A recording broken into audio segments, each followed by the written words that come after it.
This movie premiered way back at Sundance. Yeah. So you have spent the whole year promoting this movie while also filming The Green Lantern. What's that been like, the juxtaposition? It hasn't been bad. I've just been able to focus on one thing at a time. The whole thing feels like a fever dream when you're shooting it, so you don't really remember. It's all kind of these like fractured, abstract images of agony and desperation. And so when I see the movie, it's kind of interesting because I don't feel like I'm watching myself at all. Afterwards, I've sort of gone on the roller coaster ride that the audience is going on, and they're sitting back, relaxed at the beginning, and then 10 minutes in, they're at a perfect 45-degree angle with their mouth open, and it sort of stays that way right to the end of the movie. What were your biggest reservations about taking on the role? My biggest reservation was, I think what everyone's reservation was the script was the most riveting, terrifying thing anyone's ever read, and it was impossible to shoot.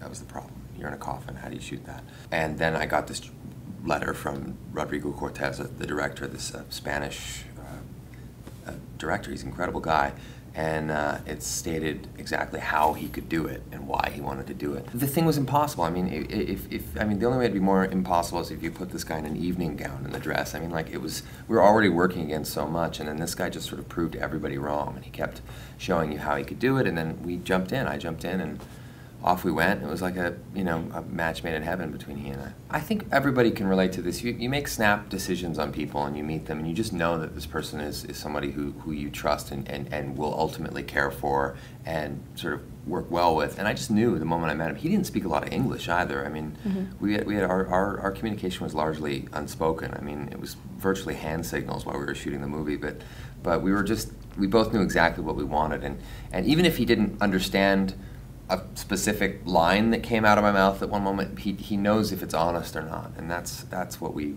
were going for. You got to have 100% truth in this film, otherwise you lose the audience immediately because it's just me in the box. What would you say is your biggest fear? Waking up again in my childhood home. I don't know. Maybe being in this coffin in my childhood home would maybe be my worst fear.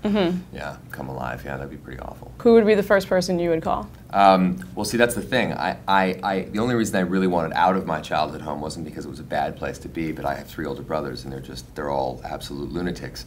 But that said, nowadays these guys are the first people I would call, I think. So I'd probably call my brother. He's a Mountie. He knows what he's doing. Yeah. A lot of people, when they hear about this movie, they think it's going to be too much for them to see. Sure. What would you say to convince them otherwise of why they should see this film? I mean, this is a kind of movie that's never been done before, and I think I'll never understand why people want to go and be completely terrified at a movie. I have no idea why they want to do this, but people love to do it. And if there's one thing I can say that this movie achieves, it's that. I mean, it's done in such an unusual way, too. There's nobody chasing this guy. There's nobody, there's no quick cuts to an axe murder or anything like that. This is all about, you watch the movie and you think, what would I do? If I was in this position, what would I do? Would I react the way this guy's reacting? Would I quit? Would I just, curl up into a ball and shiver and cry and wait to die? I mean, so I think it presents the audience with a very real, very plausible scenario in which they have to kind of figure it out for themselves, but at the same time it's terrifying. I mean, everybody has that worst fear. So. Right.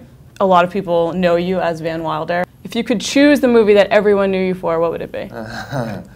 Yeah, I have no regrets about that at all, and it's not even that I don't want people to know me from it. It was just at that point, it was like I have a calling card to have shots at a bar. It's just a weird reaction to a movie.